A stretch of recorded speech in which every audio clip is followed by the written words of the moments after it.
there are really no words to say, right? When somebody loses something or someone, there's nothing you say that makes it better. But having the presence of people, right? Just having them there. Yes. Sometimes you don't want people there. And when someone dies, people don't allow them be alone to grieve. We can grieve and cry and all of that, or just burst into tears. But sometimes you just have to ask them, do you want to be alone?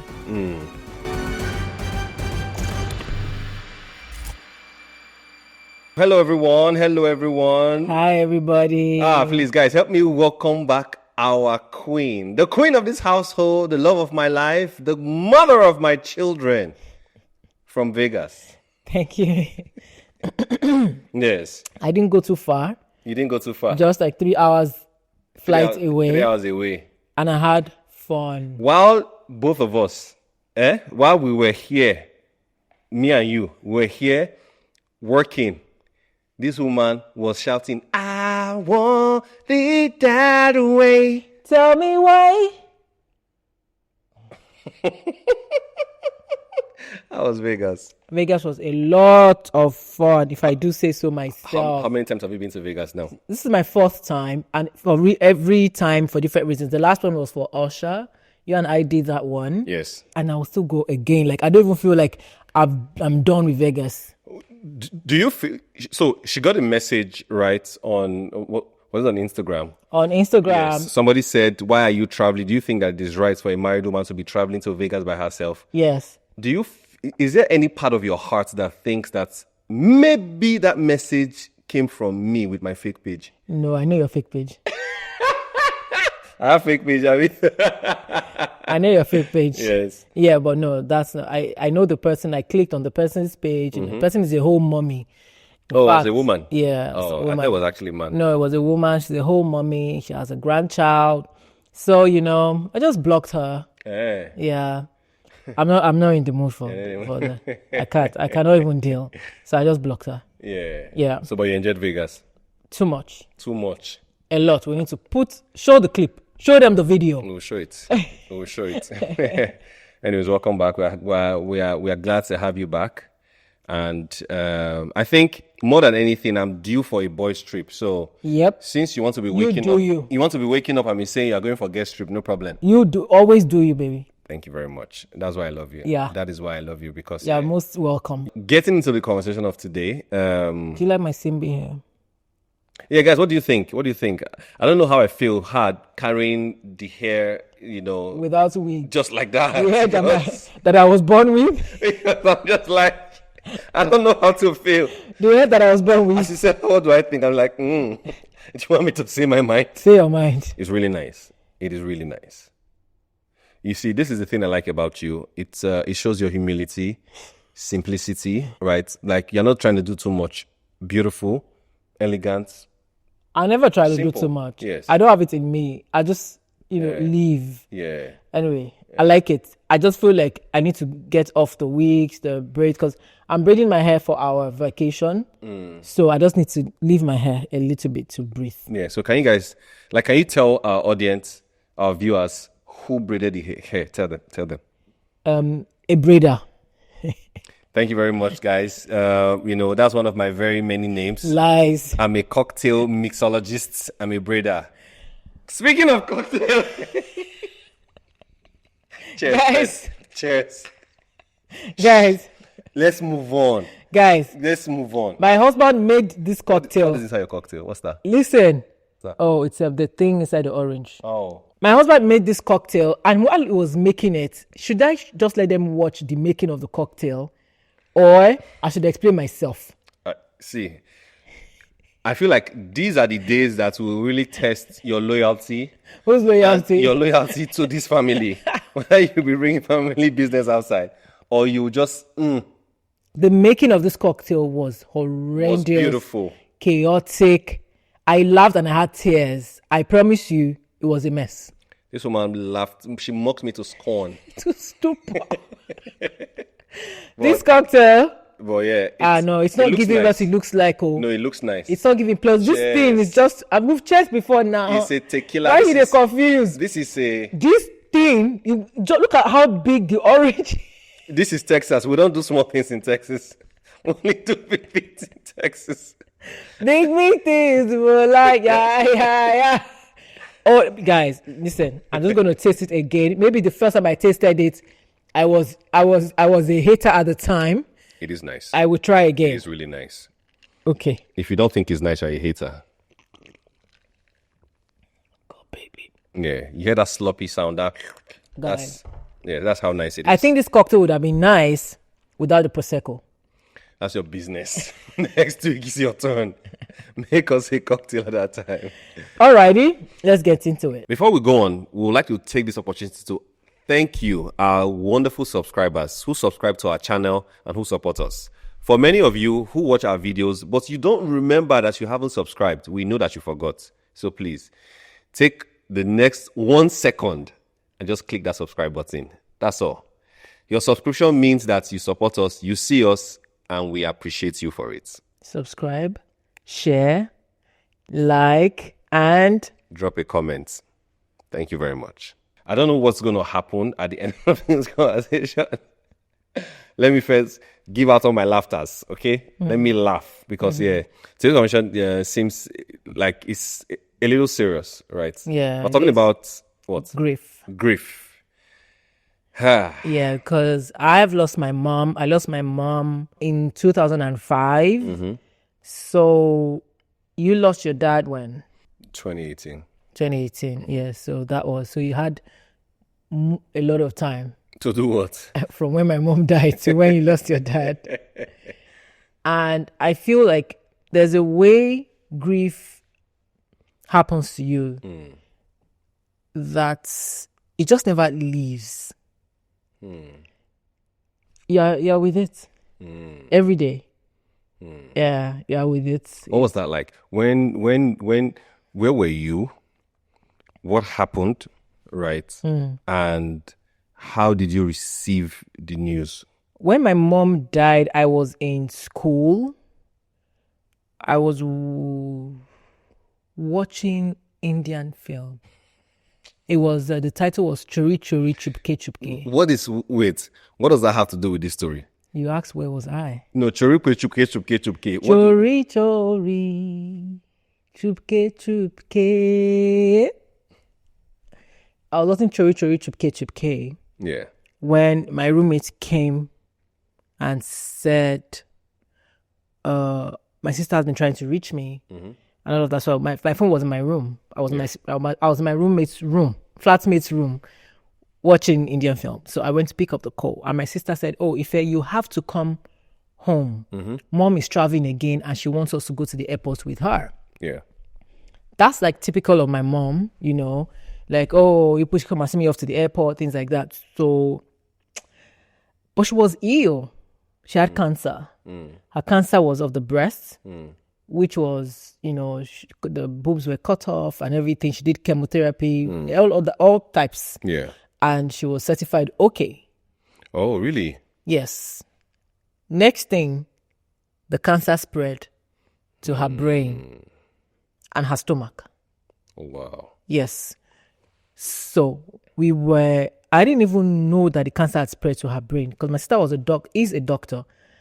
I wasn't told it was cancer. I just was hearing she used to have a lot of headaches, right? Yeah. So I thought she was just ill because of the cancer treatment. She has lost her hair. In fact, her hair was already growing back.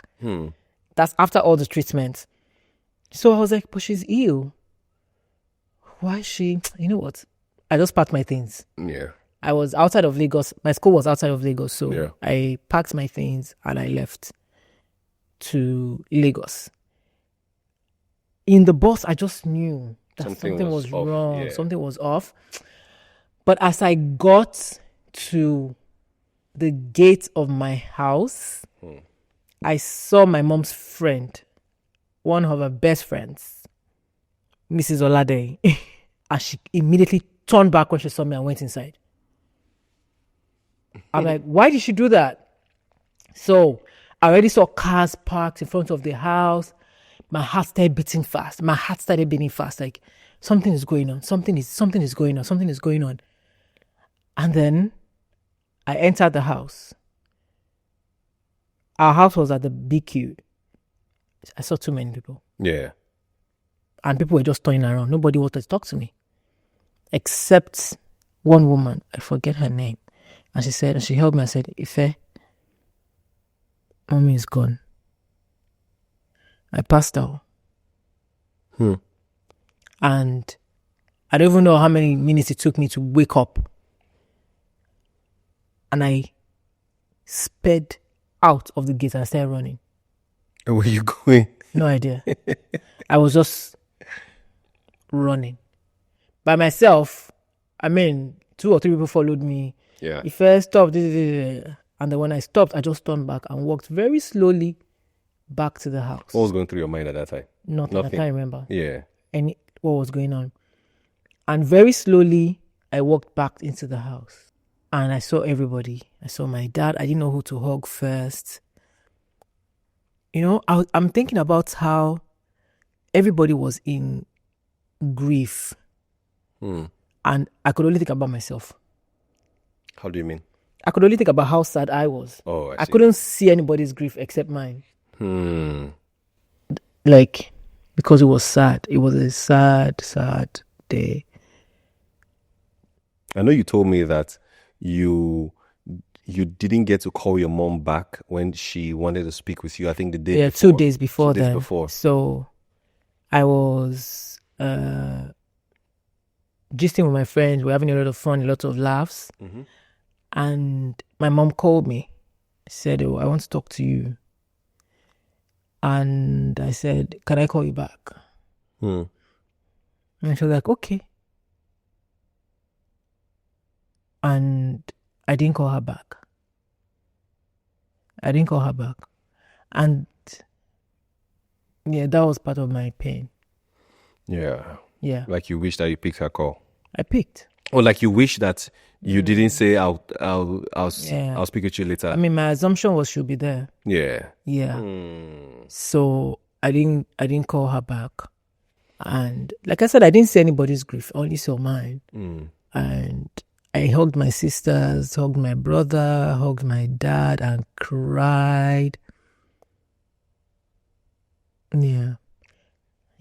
How did you deal with all of that? Because you see, one of the things that, there's something very striking that you said. You said that we just live like, no, not quoting verbatim, right? I'm going to paraphrase.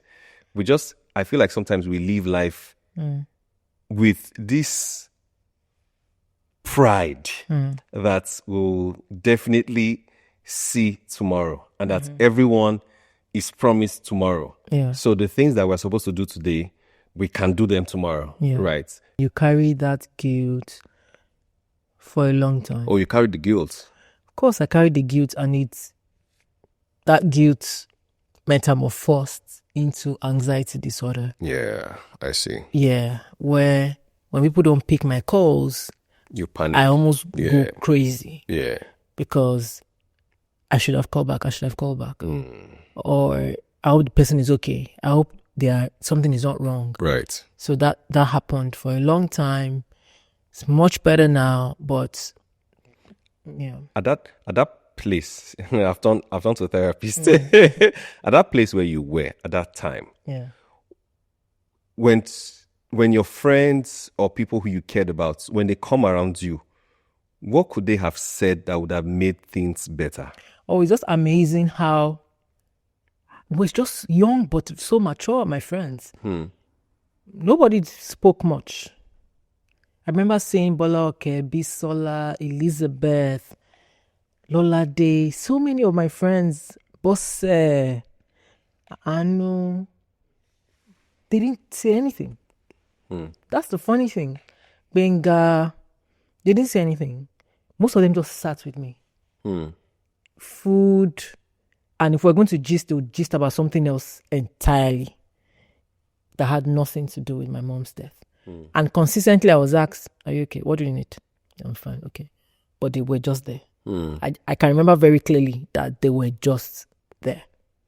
And that's the best thing anybody can do to you. Just be there. Because there's no words that you can say.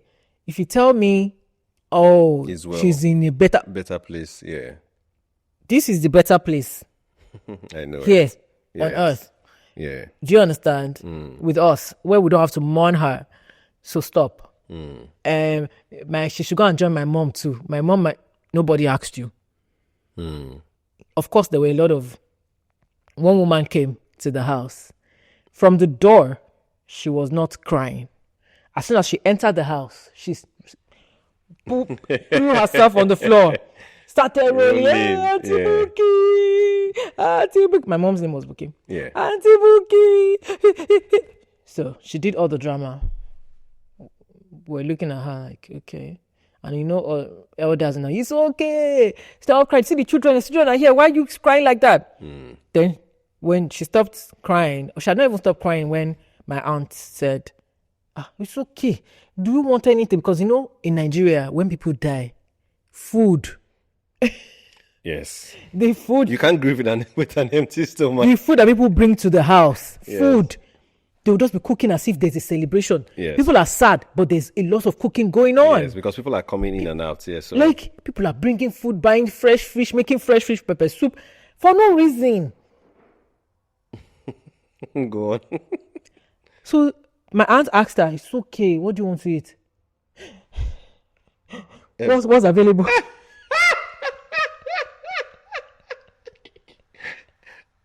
When they cried in Sea Road.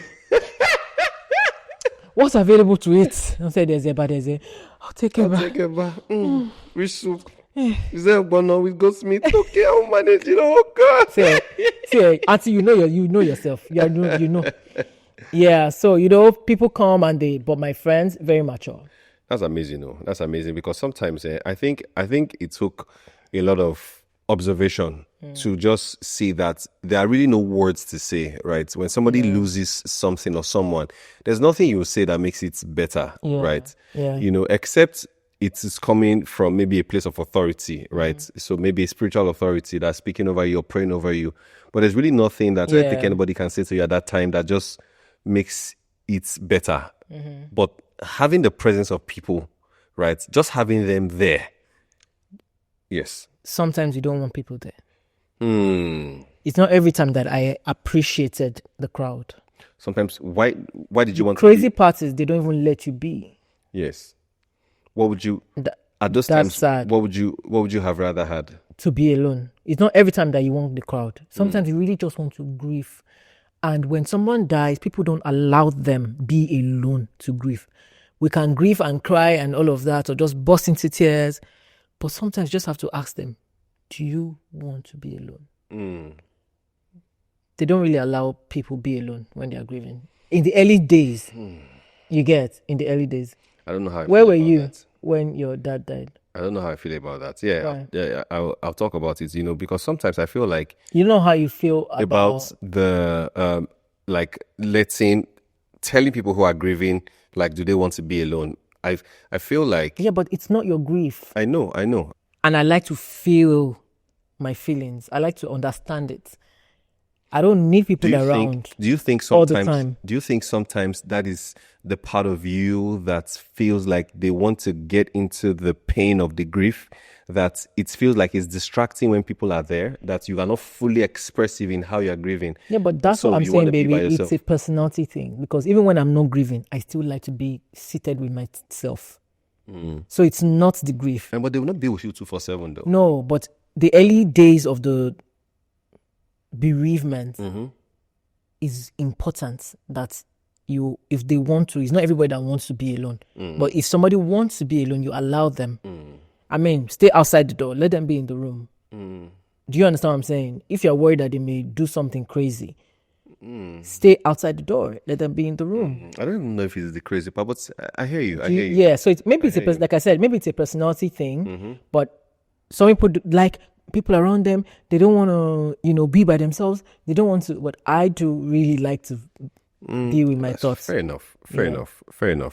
For me, when I was at work, when I got the news that my dad had passed, I think the more that I grow up older and older, right, I don't know if it's just me, but I dread phone calls from home, right? Yeah. I dread phone calls that are persistent. if someone calls me once, calls me twice, calls me 3 times from home, I don't know if I'm just the one, but my heart starts to beat really fast. Like, what is going on? What is happening, or what has happened? Yeah. Other times, like most of the time, I mean, it has never really been bad news, right? Except this one time. But most of the time, it's just been, they miss you, they're just checking up on you and all that. Yeah. But I don't think that I have ever gotten used to that worry that comes with that phone call, right? That you see your phone ring and it's your sister or it's your brother or it's your nephew or niece. Why are they calling me so much, right? Yeah, so... who called you? Yeah, it was my sister. It was my sister that called me. Which one? Pat. Okay. Called me. I think she was at the hospital, and like she was one of the last persons to actually see my dad pass. So she called me and told me. I was at the office. I couldn't process it when I was told, right? And then I went into my friend's office, Chidilim. Went to her office. I just broke down. Like, I didn't really break down. I just wept, right? And then she was like, what happened? What happened? So I told her my dad had passed. So she drove me home that day. Like, I was just tired. She drove me home. And that day they brought pizza for me. Who brought? Obi brought pizza. He brought pizza for me, right? And I was really grateful because, again, I think I agree with you when you talk about the personality thing. I don't like to dwell on negative situations, right? When something bad happens, I try to look for the positive in it immediately, right? Because I know that can be a sunken hole that can just, yes, I just don't want to be there, right? So that was what it was. So I think at the beginning point of it, yes, I went home after that. I took is it condolence leave or so, I don't know what it's called, right? And then I went home. I went back to Benin City to see my people, right? But I really didn't process what had happened, until it was very, very, very funny story. Until after the funeral, one night I was sleeping and I had a dream. I rarely remember my dreams, right? But that night I had a dream and I saw my dad. And he was, before I even get there, before my dad passed, right? Me and my dad really didn't have a great relationship. He was typical African father who just, how are you? Okay. Yeah. He really, we never had any kind of conversation, right? We never had any father to son conversation, tell me about being a man, what it means to love a woman, what it means to protect a woman. So I never really had that growing up, right? We never had sex conversation. The closest I came to having a sex conversation with my dad was him walking in when you are watching a movie and he stands by the door looking at this TV and God help you that they don't kiss. God help you that they don't kiss in that movie. He'll just be looking at you, and if they kiss, you will see him look at you like, turn off. This is what you're watching. This is what you're doing with your life. Turn off this thing and go and throw away that CD. Right, yeah, so... anytime I'm watching TV and they're kissing... no, my mom would do... No, my mom would like this. It's like, she won't say anything, but I can't... You're watching it. you have to move, like, turn your face away, yeah. Yeah, so we really didn't have that relationship. But when I got born again, right, I think something changed. I said, I forgave my dad, right? I felt like I was hurting and I was upset with how I grew up, knowing that he wasn't really present, right, as I thought that he should have, and seeing the dynamic between him and my mom. I mean, they were married, but I saw, what transpired between the both of them. So, yeah. You had a dream? No, before then. Yes, so, so when I got born again, I forgave him, and we started to sort of have some conversation, but it wasn't deep enough, right? I remember my dad, I remember actually telling my dad that I love you. And I think while he was alive. Yeah, while he was alive. Like the first 3 times I said it, he didn't know what to say. Yeah, okay, God bless you. Thank you. Yeah. But I think the 4th time or so he said I love you too. I was like, oh, yeah. I think that was the only time he actually said it. Right. So before he passed, he was very sick, right? I remember my brother-in-law would call me and say, Frank, have you called your father? Like, yeah, I'll call him. And, it's almost the same thing. You just feel like, I'll call, right? And he will say, daddy, where daddy is going is closer than where he's coming from. Like, he will use all these words, I knew what he was saying, but I think there was a part of me that was just running away from the reality, right? That reality presents itself when I'm a strong guy. That reality presents itself when just a second.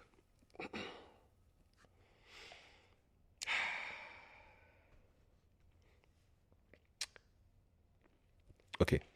Yeah. So that reality presents itself when I'm having a conversation with my mom. And I'm having a conversation with my mom, and I can see the image I have of my mom was her 40th birthday. I remember her 40th birthday. I still hope that we have those CDs, those cassettes. I do actually VHS tapes, right? That's the image I remember of my mom. She was this young, beautiful woman, right? And so she's still beautiful. Yes, of course. So now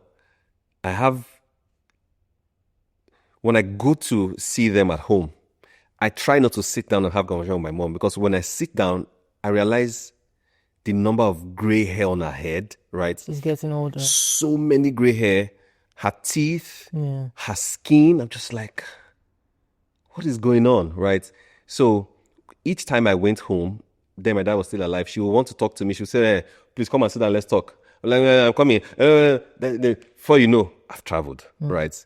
I did that. And so when my brother-in-law would tell me to call my dad, it was the same thing that I think was happening, that I really didn't want to face the reality of the fact that my dad was getting old and he was this frail. So I went home, right? I went home one time and I saw my dad. He was on the bed. My dad was in the military. My dad was 6'3" or 6'4", so he was very tall.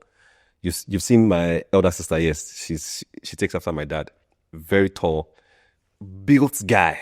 I remember the image I had of my dad was he would flex his biceps and would hold his biceps, and then he would raise us up from the ground and all that. Like, that's the image I had of my dad. And then I come home and my dad is on the bed. It's not just the fact that he was on the bed. He didn't look like my dad. Like, yeah, he had grown so small. Did you want to run back outside? No. So this time when I saw him, it dawned on me that all the running I was running, this is it. I must face it today. Yeah. Right. And so I got in, and his friend was there, and his friend was like, oh, Omogbai is here. I was like, oh, Omogbai, how are you? I said, I'm fine, Daddy. So I got closer to him, and all my dad was saying to me was, help me thank your mother. Help me thank your mother. And then he would cry and he'd say, help me thank your mother.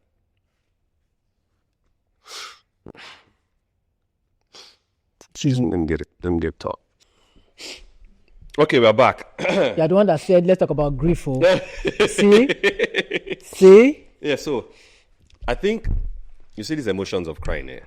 Sometimes I don't understand this, because I'm not sad, I'm not unhappy.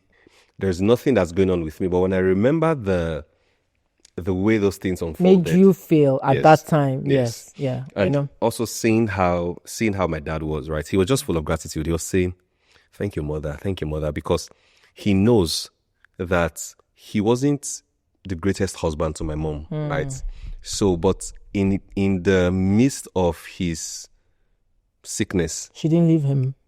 She stood by him, and she was there. And so he was, that was broken. Yeah, I could see it in his eyes. He would cry. He would say, thank you, mother. And then he would pray for me, and he would pray, and he would pray. But I was not really a religious person like that. But at that time, he had given his life to Christ. He would pray for me. He would pray. So when I left him that time, that was the last time I saw him. When I left him that time, I couldn't believe that was my dad.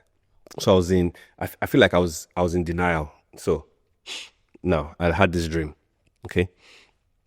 I dreamt that my dad came to me and said,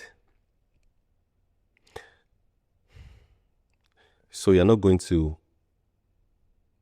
miss me. You're not going to mourn me. that night, I woke up from this dream and I broke down. Like, that was the first time that I broke down. I can't even remember who was with me or who I called, because I know I remember that I couldn't go through that night without calling somebody. Like, I was shaking. I cried. I bawled my eyes out. Right. But one of the things that really broke me about my dad's passing was when my mom had sent pictures. We were about to do the program and do the order of service. Yeah. She sent pictures. She sent his biography and all of those things. I was looking at pictures of my dad. They were not old pictures. There were pictures between a certain period. Say, for example, pictures between, let's say, 2010 and 2018. I saw my dad do so many things I was not even aware. So I was looking at the pictures and I saw that, for example, my dad went to this place, he did this, he got this award, he got this title, he got this.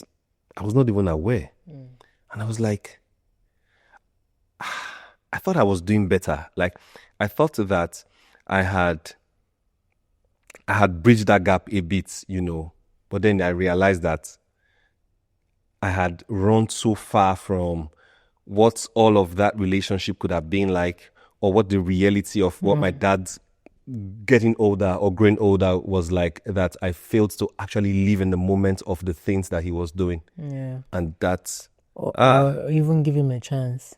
That scattered my heart.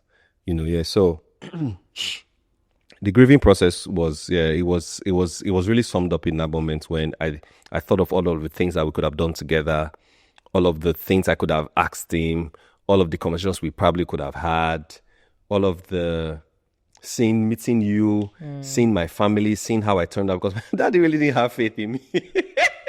You bad boy. Yeah, you bad boy. He really didn't have faith in me like that. Like, my dad always thought that this one, out of all my children, this one is a problem child. Yeah. So what all of the experience I had with my dad's passing, it tells me that children need their dads, right? The importance of fathers, I can't really explain it, right, on this podcast so that we don't deviate out of it, right? Yeah. But fathers are such an important part of a man's growing up. I mean, the boys growing up, and even the girls growing up, right? Because I think more than anything, when I say I miss my dad, what I'm saying is I see what I would want to be with my own children, right? And I miss that because I never really had that. You never had and that. I will never have it, right? So it is the reality of, so I will never really just chill with my dad and we are talking like this, and and he says, you think you're a sharp Abi or something like, we will never really have that conversation. We will never really argue about faith and money and relationship. Like, we will never do all of that, I think that takes a toll on you. I mean, for me, it was when my mom died, I had nightmares. Do you realize I still had nightmares until maybe we got married? Or yeah, it was after I prayed for you, the Spirit of God came up. The Spirit of God came upon you heavily. I used to have nightmares. Yeah. Because I was very close to my mom. Yes. So I insisted on going to the morgue to see her. I insisted. I could have said no. Nobody forced me to go, but I insisted on going. Why? I just wanted to see her because I didn't see her when she died. The last thing I saw of her was at home. She had a headache. And she would try so hard to get up. She would try so hard to do normal things. And me, before you know it, I'd jump on the bed with her. Yeah. Call dude with her, or just sit down to gist, to gossip, just have conversations because we're quite close. And I remember her asking, Ife, like, it's enough. You're talking too much. I have a headache. And I sorry. So I just let her sleep. So when I was going to school, she was still there on the bed and said, do you still have the headache? Okay, I have to go now. I'll see you later, blah, blah, blah. That was the last time I saw her. So when she passed, I couldn't only have that memory. I needed to see, what did she look like? Because I have, me, I have all these thoughts going on in my head, and I had to make it structured enough. So I went to the morgue. It was bad. I shouldn't have gone. I shouldn't have gone because not only did she not look like my mom, I knew it was her, but I could see how she died. I could see that she didn't die smiling. Pain? No. Not pain. Just maybe sadness. Yeah, that's what I saw.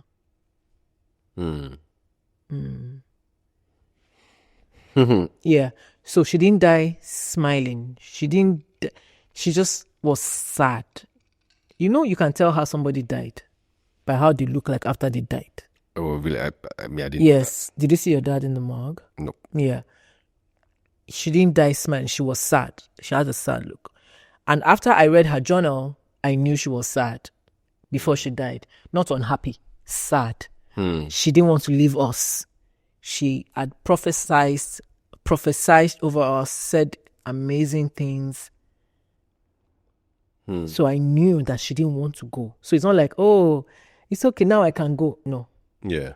I knew it because I saw her, and it broke me so much so. It was when I left the morgue that I remember the things that I saw. Outside of her, dead bodies on the floor.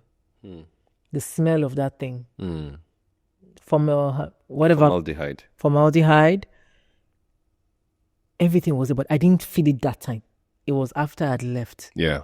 And for a long time, till today, that formaldehyde smell just... Yeah. It's your muscle memory. Yes, I just passes off. I just smell it. I just perceive it quick, and it's gone. Yeah. And that also gave me nightmares because the vision in my head was those dead bodies on the floor at the morgue.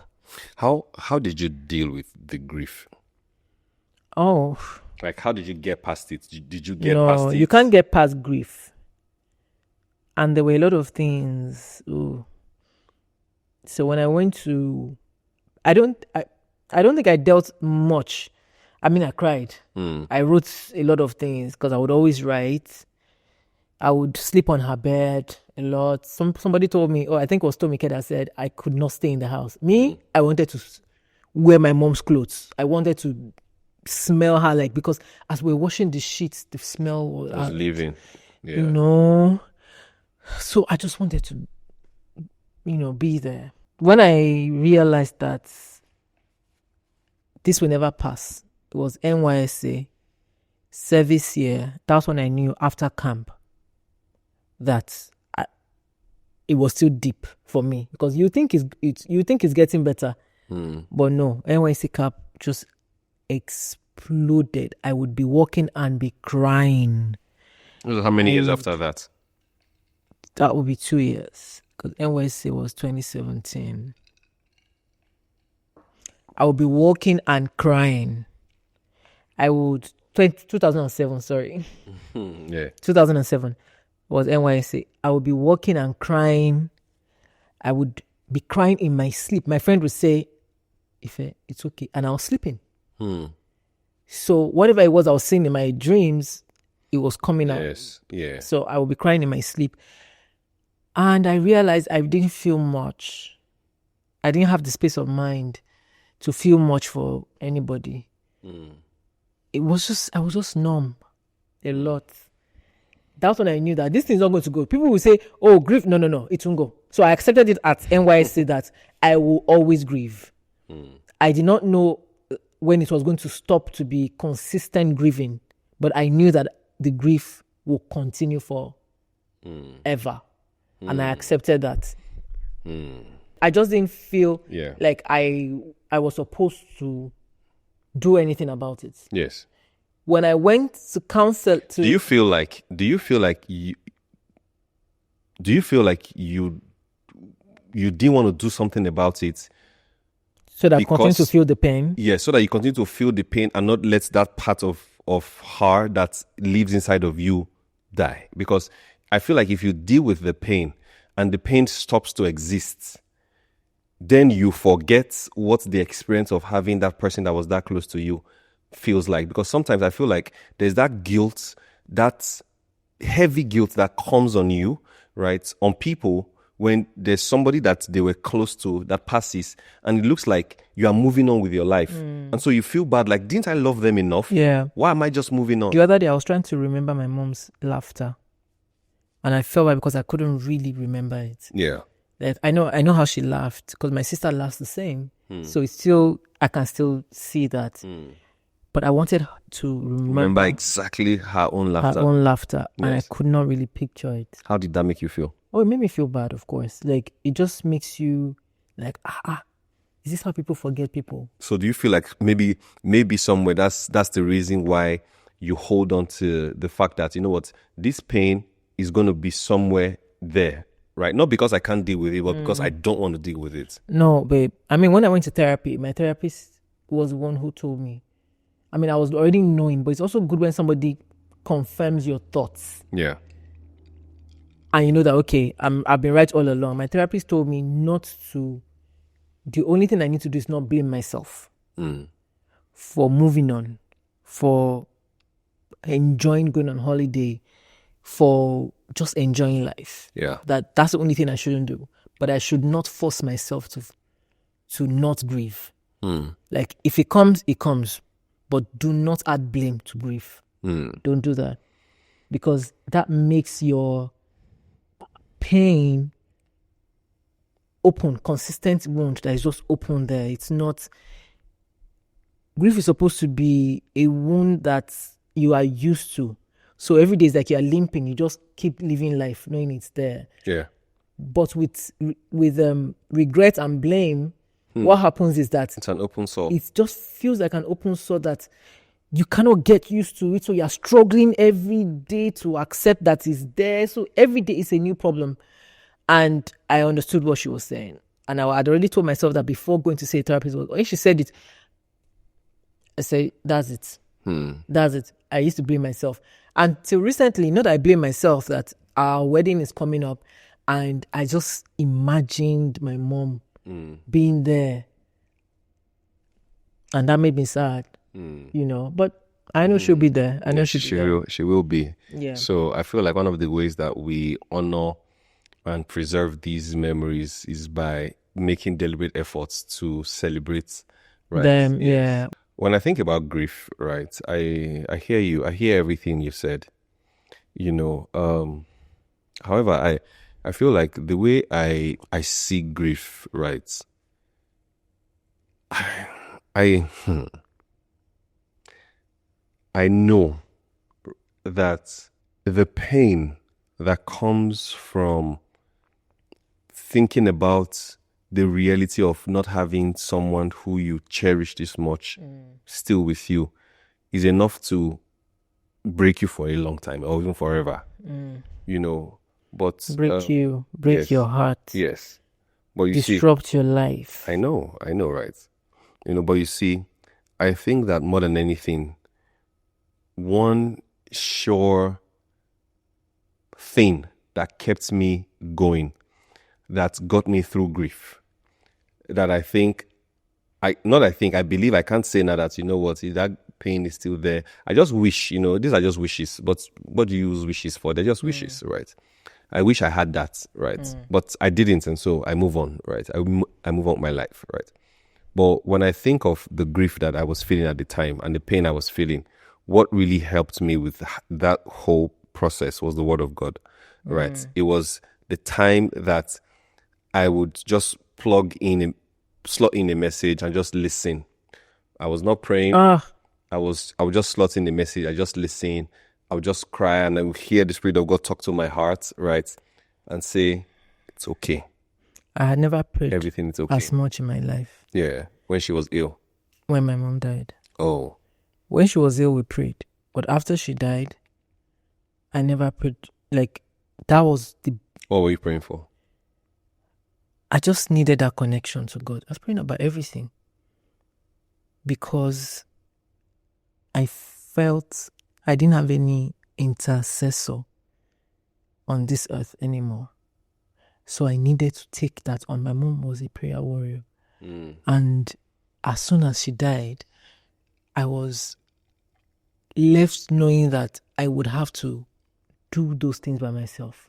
We have exams. We're calling the mom, please pray for me. Stay on the phone. You will pass your exam. You did it. She will do all that prayer. That prayer was enough for me. It was enough for me. Yeah. And I'm going into the exam knowing that my mom had prayed for me. So when she died, all the blessings that I had enjoyed before she died, knowing that it was her prayers, who was going to do all of that? Yeah, the mantle had not fallen. My dad was in Jesus' name, God bless you, God be with you. Yes, a man of simplicity. May Lord make his face shine upon you. May he keep you. Okay, bye, all the best. My mom. Rabba. When you want my mom to pray for you, just sit down. Yes, take your time. Don't rush, because she's going to go in. Buy popcorn while at it. I'm telling you. So I prayed so much because I knew that my intercessor on this earth, in my mind, I mean, I know we have the Holy Spirit here, but you know what I'm trying to say, right? I guess you. She was not there. My friend Elizabeth stayed with us. Yeah. She knew. I mean, Elizabeth, I know you're watching.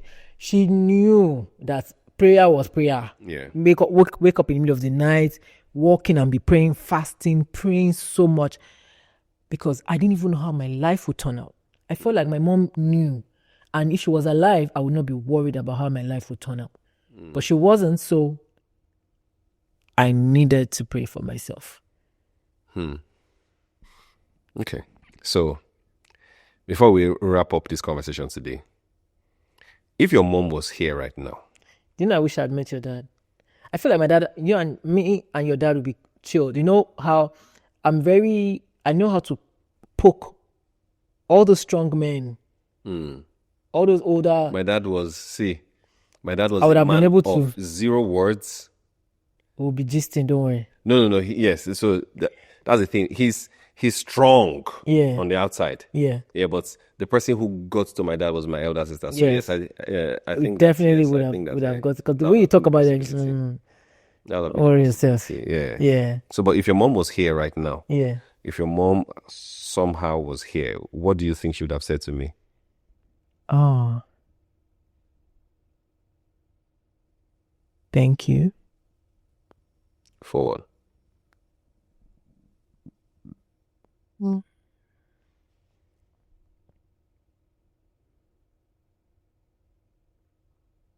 Because all she always wanted was. Don't cry, you. I'm trying not to. Don't cry. Should have said thank you, because all she always wanted was, because she knew I was going to do great. And every time she would say, you will meet a man that would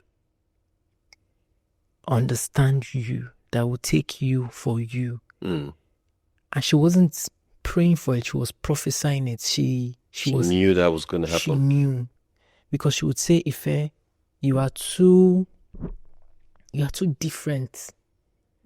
Every time she would say it, and she said it with pride. She never said it with anger, or she said it with so much pride. You are too different. You will do great. You meet a man who will understand you for you, because not many men will get it. So she would say thank you. Yeah, she would say thank you for getting her. And if she had died now, I didn't think she would have been sad, because she would have seen that you guys are okay. Yeah. If my dad was alive, what he would say to you will be well done. That's how my dad shows affection. Yeah, well done. Guys, today's episode, I don't know how to feel about it. When we said let's talk about grief. Anyways, have you guys dealt with grief? Are you dealing with grief? Do you know somebody who has dealt with grief? Have you been with somebody who has dealt with grief? Let us know how you handled it. And yeah, I guess we'll see you at our next episode.